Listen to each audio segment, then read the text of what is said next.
Hello दोस्तों, कैसे हो आप सब। उम्मीद करती हूँ अच्छे होंगे और आपकी तैयारी तो होगी अप टू द मार्क। और आपको तैयारी ऐसे ही रखनी है, अपने पेज को बिल्कुल भी लो मत करिए, इसको हाई रखिए। चलिए, अपने प्रश्नों की श्रृंखला को आगे बढ़ाते हुए आज हम लेकर आए हैं पार्ट 4 सिचुएशन बेस्ड क्वेश्चन कि यदि बच्चा क्लास में रुचि नहीं ले रहा है ड्यूरिंग योर टीचिंग, तो आप किस प्रकार अपनी टीचिंग में बदलाव लाएंगे और अपनी पढ़ाई को रुचिकर बनाएंगे ताकि बच्चा उसमें ले गहरा इंटरेस्ट।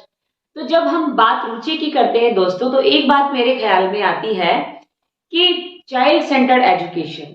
देखिए, चाइल्ड सेंटर्ड एजुकेशन की जो सोल है, जो आत्मा है, वो यही है कि हम बच्चे की रुचि, बच्चे का नेचर, बच्चे की प्रवृत्ति, उसकी नीड और उसकी क्षमता, आई मीन टू से कैपेसिटी को ध्यान में रखते हुए, अपने माइंड में इन चारों चीजों को ध्यान में रखते हुए हमें डिजाइन करना है अपनी पाठ्य योजना को, अपने टीचिंग लर्निंग आइडियाज को, कि बच्चा जो है अब बहुत ही ज्यादा इंटरेस्ट लेकर जो है क्लास में पढ़े और जितना हमने पढ़ाया उससे कहीं ज्यादा उसको समझ में भी आए।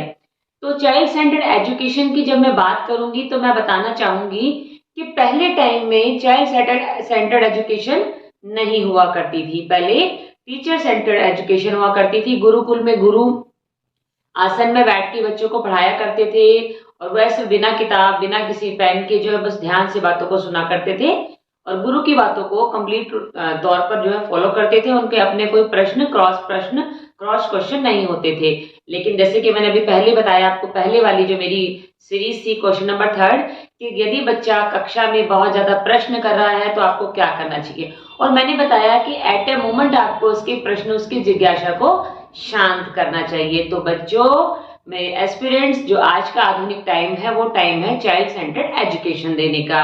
और चाइल्ड सेंटर्ड एजुकेशन की सोल है बच्चों का इंटरेस्ट, बच्चों की रुचि, उनकी कैपेसिटी, उनकी प्रवृत्ति, उनकी नीड्स को ध्यान में रखते हुए आपको उन्हें कक्षा में पढ़ाना है।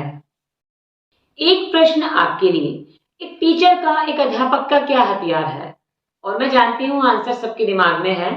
एक टीचर का हथियार उसकी कलम, उसका पेन होता है। लेकिन एक टीचर जब पेन लेकर, अपनी कलम लेकर मैदान में उतरता है, यानी कक्षा में उतरता है, तो क्या वो उस कलम, उस पेन के जरिए सब कुछ हासिल कर लेता है? नहीं। एक अध्यापक को उसमें निपुणता भी हासिल होनी चाहिए। निपुणता से यहाँ पर कहने का भाव है कि एक अध्यापक को टीचिंग मेथड्स भी आने चाहिए। टीचिंग मेथड्स एक वो टूल है जिससे आप अपने टीचिंग को बना सकते हैं बहुत ही रुचिकर, बहुत ही इंटरेस्टिंग। तो प्यारे दोस्तों, मैं आपको बताना चाहती हूँ कि मैदान में जब एक योद्धा उतरता है तो सिर्फ वो तलवार लेकर अगर वो उतर रहा है तो इसका मतलब ये नहीं कि वो जीत कर लौटेगा, उसे चलाना भी आना चाहिए। इसी प्रकार एक शिक्षक जब कक्षा में होता है तो उसको नॉलेज होनी चाहिए सभी टीचिंग मेथड्स की, कि किस प्रकार, किस सिचुएशन पर उसे कौन सा मेथड लगाना है। क्योंकि प्रश्न है हमारा कि पढ़ाई को कक्षा में किस प्रकार बनाए रुचिकर। हमारे मेथड्स में मैं अगर बात करूं तो मोटे मोटे मेथड्स हैं, जैसे कि हमारा visual method, intellectual method, action method and story telling method.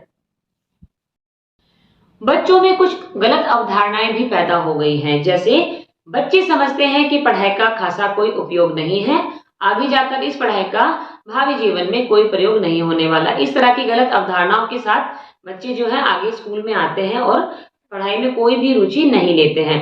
तो सबसे पहले आपका कार्य है कि बच्चों को शिक्षा की उपयोगिता के बारे में बताएं कि शिक्षा किस प्रकार आपके जीवन में उपयोगी है और शिक्षा प्राप्त करके किस प्रकार आप एक सभ्य नागरिक बनते हैं। शिक्षा प्राप्त करने के बाद आप वैज्ञानिक, डॉक्टर, इंजीनियर, टीचर और बहुत सारे अच्छे अच्छे क्षेत्रों में नाम कमाते हैं और देश को जो है आगे विकास की ओर लेकर जाते हैं। इस प्रकार की धारणाएं जो बच्चों के मन में गलत बन चुकी है, वह आपको बदलनी है। साथ साथ आप करेंगे, बच्चों को सामूहिक खेलों में शामिल करेंगे, खेल खेल में बच्चों को पढ़ाएंगे, कहानी के माध्यम से आप बच्चों को नया ज्ञान देंगे। आप बच्चों के साथ प्रश्नोत्तरी वाला जो है तरीका भी अपना सकते हैं। आप बच्चों से छोटे छोटे प्रश्न पूछें और बच्चे उसका जवाब देंगे। जब आप उनकी प्रेज करोगे ना, वाह इसका आंसर बहुत अच्छा दिया, तो बच्चे बहुत ही ज्यादा सेल्फ मोटिवेटेड होते हैं और बच्चों का मन करता है कि अभी हमें और पढ़ना है और टीचर हमें और पढ़ाए। और एक बात का ध्यान रखना दोस्तों, जब बच्चे खुद बोले ना आपसे कि मैम अभी और पढ़ाओ, जैसे पीरियड खत्म होता है तो बेल बजती है ना बच्चे, क्योंकि ये रिएक्शन है जो हम लोग फेस करते हैं कि मैम अभी आप दूसरा पीरियड भी आप ही ले लो ना। तो इससे आप समझ जाइए कि आपका जो क्लास के अंदर जो आपका शिक्षण चल रहा है वो बहुत ही ज्यादा रुचिकर है।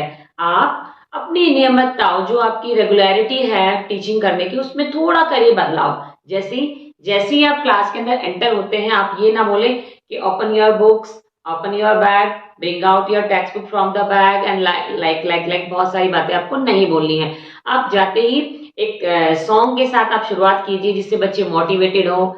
आप कोई कविता प्रयोग कर सकते हैं। आप पपेट का, हैंड पपेट का 2 सॉन्ग्स बहुत ही इजी है, वो मैं आपको नेक्स्ट वीडियो में बताऊंगी कि आप किस तरीके से, बहुत ही इंटरेस्टिंग है, आपको ये करना है। तो आप हैंड पपेट का यूज कर सकते हैं, आप कहानी सुना सकते हैं, आप क्विज से स्टार्ट कर सकते हैं कि चलो बच्चों आज पढ़ाई नहीं करनी है, आज हम खेलेंगे क्विज। वो तो आपको पता है ना कि आप क्विज को किस तरीके से मोड़कर वापस up to the subject, up to the topic लेकर जाएंगे। तो इन सब चीजों को अगर आप फॉलो करते हैं तो आप देखिएगा आपकी क्लास और आपका शिक्षण हो जाएगा बहुत ही रुचिकर और बच्चे लेने लगेंगे रुचि। आप इसको अप्लाई कीजिए। इस तरह के क्वेश्चन जब आपसे पैनल पूछेगा तो चेहरे पर एक स्माइल एंड पॉजिटिविटी के साथ आंसर दीजिए, जैसे कि आप इन सारे तरीकों को रोज अपनी रोजमर्रा की जिंदगी में जो आप अपने घर पर पढ़ा रहे हैं या स्कूल्स में पढ़ा रहे हैं या फिर आप कॉन्ट्रेक्चुअल टीचर हैं, आप इसको अप्लाई करते हैं। आपके जवाब इस प्रकार के होने चाहिए कि सुनने वालों को लगे कि जो मैडम है या जो सर है जो बता रहे हैं वो बहुत ही यूज टू है इन सब चीजों से।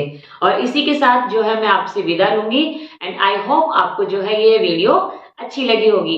और मैं ये चाहूंगी कि अगर आपकी भी कुछ और आंसर्स हैं कि हम अपनी क्लास को, अपने टीचिंग को किस प्रकार बहुत ही ज्यादा रुचिकर बनाएं और जिससे बच्चा रुचि लेने लगे, तो आपका क्या तरीका रहेगा, इस बात का जवाब आप प्लीज कमेंट सेक्शन में दीजिए।